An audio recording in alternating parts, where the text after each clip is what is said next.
Hello friends, NDA UGC net का एक most important topic लेके मैं आ गई हूँ आप लोगों के साथ। तो आज का टॉपिक देखते हैं हम। आज के टॉपिक में हम क्या पढ़ने वाले हैं। तो आज के टॉपिक में हम पढ़ने वाले हैं फंक्शंस। फंक्शन, ठीक है। फंक्शन जिसे हिंदी में कहते हैं फलन, जिसे हिंदी में क्या कहते हैं, फलन। तो आज हम देखेंगे कि फलन किसे कहते हैं। हाँ, मेरा नोट्स आज का आप ध्यान दिए होंगे, आज का नोट्स है मेरा इंग्लिश में, लेकिन ये सारे इंग्लिश का मैं हिंदी में कन्वर्ट करके बताऊंगी। इसमें कुछ हिंदी इंग्लिश करने वाली बात नहीं है। आपको जो भी मैं समझाऊंगी या समझाना चाहती हूँ वो आपको समझ में आ जाएगा। तो चलिए आज का टॉपिक देखते हैं। टॉपिक में क्या लिखा हुआ कि अ function of real variables x with domain D is algebraic rule that assign a unique real number to each number x in D. In other words, two variables say x and y are said to be functionally related in the value on the variable cannot be taken hypothetical without considering the value of the other variable. तो ये जो भी notes है इसे मैंने अलग से notify किया है, तो उसे मैं आपको दिखाती हूँ। आइए देखते हैं। पता है कि फंक्शंस, लॉग और क्या क्या है, फंक्शंस, लोब, कर्वेचर, मैक्सिमा और मिनिमा। ठीक है, तो हम ये सब पढ़ेंगे इसमें। आइए देखते हैं। क्या यहाँ पे दिया हुआ है कि y इक्वल टू, देखिए ये y equal to f x. ठीक है, y equal to f x का क्या मतलब होता है। y equal to f x, it mean to say that y is the function of x। ठीक है, y क्या है, x का फंक्शन है। ठीक है, तो y क्या है, y है dependent variable. What is y, y is dependent variable. And what is x, x is independent variable. ठीक है, what is the value of independent variable, independent variable का वैल्यू क्या होता है। तो आइए यहाँ देखते हैं।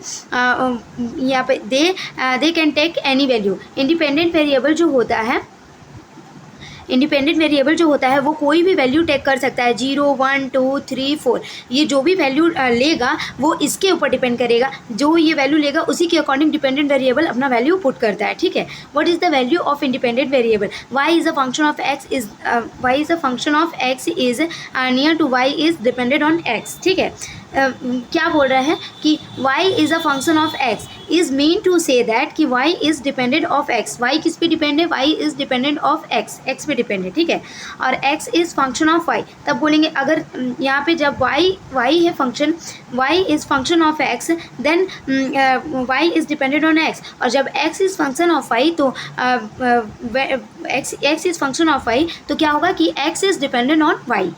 यहाँ पे बोले y is dependent on x, जब y is the function of x और x is the function of y, तो y is dependent on x। Low of demand, low of demand क्या बोलता है कि when price is increase quantity demand is decrease.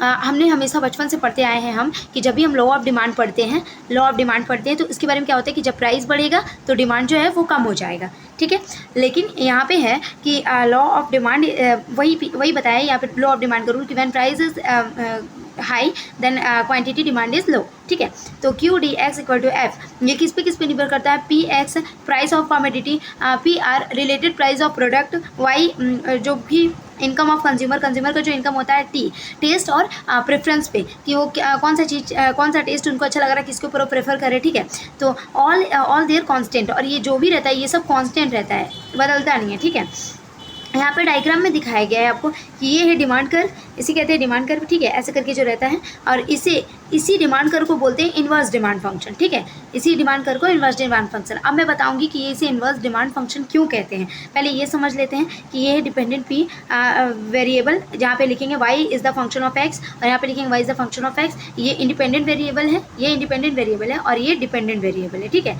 इधर का dependent variable, इधर का इंडिपेंडेंट वेरिएबल। आगे देखते हैं how is it so this, इसे कैसे दिखाया जा सकता है। ठीक है, how is it so this.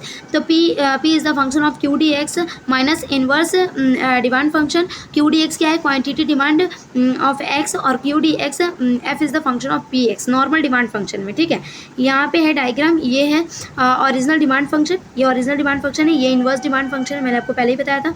तो law of demand function in this manner, जो लो ऑफ डिमांड फंक्शन रहता है ये इस मैनर में रहता है, जिसमें डिपेंडेंट वेरिएबल ऊपर रहता है, इंडिपेंडेंट वेरिएबल नीचे रहता है। और जब हम इन्वर्स डिमांड लेते हैं तो ये इन्वर्स डिमांड कहाँ पे रहता है, जहाँ पे ये इंडिपेंडेंट वेरिएबल है और ये डिपेंडेंट वेरिएबल है। और इसका यूज़ कब करते हैं हम, whenever we are drawing graphically and numerically we do it this manner. तब हम इस मैनर में करते हैं, कब, जब हम ड्राइंग करते हैं ग्राफ या फिर न्यूमेरिकली इसको बनाते हैं, ग्राफ के अकॉर्डिंग या फिर न्यूमेरिकल के अकॉर्डिंग हम लोग इन्वर्स डिमांड फंक्शन का यूज़ करते हैं। आगे देखते हैं। पूछा है वाई, ठीक है। व्हेन वी यूज़ डेप्रिसिएशन, हम डेप्रिसिएशन कब यूज़ करते हैं? डेप्रिसिएशन जब हम यूज़ करते हैं किसी भी चीज़ का डेप्रिसिएशन करने के लिए या इंटीग्रेशन करने के लिए हम यूज़ करते हैं। तो देखिए यहाँ पे मैंने बताया है एग्जांपल लेके d p by d x equal to del p by del x, slow of inverse demand function, ठीक है, स्लोप ऑफ। और ओरिजिनल स्लोप क्या होता है? डी डी यहाँ पे है जैसे del x by del p, तो इधर डायग्राम बनाया है, इधर डेल पी इधर डेल एक्स है। तो when where we go for, कहाँ जाते हैं? टोटल रेवेन्यू पे, टोटल कॉस्ट पे, टोटल आउटपुट पे, मार्जिनल कॉस्ट पे। जब इन सब चीज़ों का यूज़ करते हैं तब हम ये इस डिमांड फंक्शन का यूज़ करते हैं, जिसे इनवर्स डिमांड फंक्शन कहते हैं, ठीक है। और नॉर्मल डिमांड कर्व का कब यूज़ करते हैं? नॉर्मली जब हम डिमांड का लॉ पढ़ते हैं तब। Thank you. अगर वीडियो अच्छी लगी हो तो प्लीज़ लाइक और सब्सक्राइब मेरे चैनल का। Thank you.